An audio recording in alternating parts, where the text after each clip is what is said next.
ASEAN is celebrating its 49th birthday this year, but how much do people really know about it? Media has been challenged to play the key role in bringing interesting and correct information to its number and the world.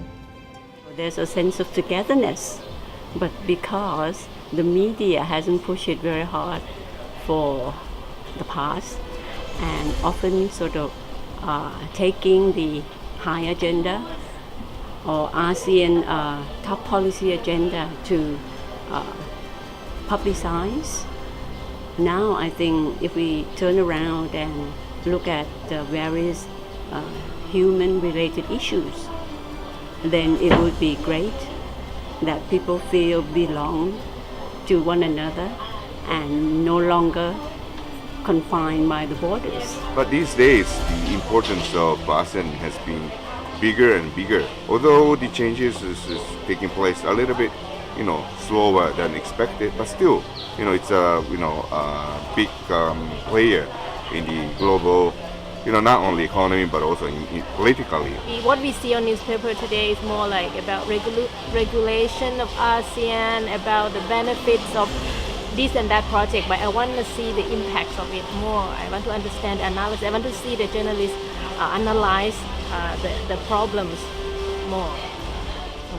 One of the story I write is about how ASEAN citizen in each country think of ASEAN community, and a lot of people said they know nothing about ASEAN community. That's a very good way to start out. If you visit a country and you ask, hey, do you know about ASEAN community? If you say, oh no, I don't have any idea, then you can start to write a story why this country has no idea about ASEAN community. If you go to a country that said, oh, ASEAN community, I know, and I love it. So you can start writing about why he knows about ASEAN, why he loves it, and then you continue to go beyond that one person.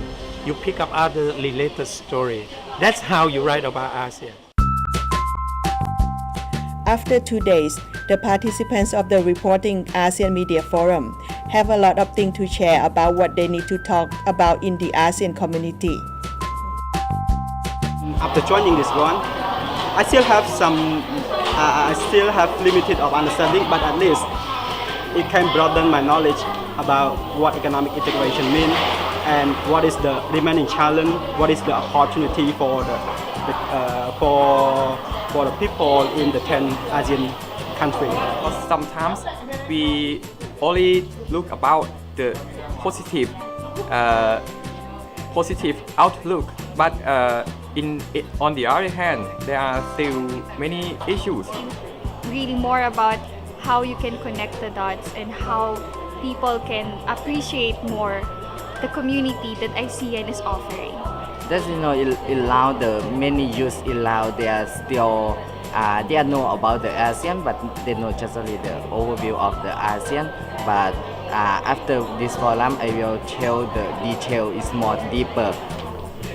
This is my first experience in the International Media Forum and the first experience to Bangkok. And what I understand is, first, the language barrier. In Myanmar, there's English language is very difficult. So we as journalists, we have to overcome those challenges. And another one is we got to try to push our government, our authority to talk with people to create a community. I'm really interested in the migrant worker because many workers in Vietnam were interested in migrant worker policy among ASEAN's members. So I think that's people really interested in, and we need to study and to do more research on this topic, and to help Vietnamese workers have more clear vision of the migrant worker policy among ASEAN's members. What I will take away from what I learned today and how I will bring it back with me to the Philippines is I will try and find a way to take the different strands from the economic side, the human rights side, the cultural side, and find a way to break it down into bite-sized pieces that are easily consumable by the audience and to make it interesting and to make them care. We discussed a lot about the issue of human rights and the funding that goes into human rights across borders, the issue of human trafficking, and I'd like to do more investigative reports on that and looking at how the ASEAN is involved in stemming this, as well as the different member states. Can you make ordinary people like those street vendors, those people in the market, traditional market, please convey the message to them about ASEAN? There is still much to learn about ASEAN, but we want to start to tell the ASEAN story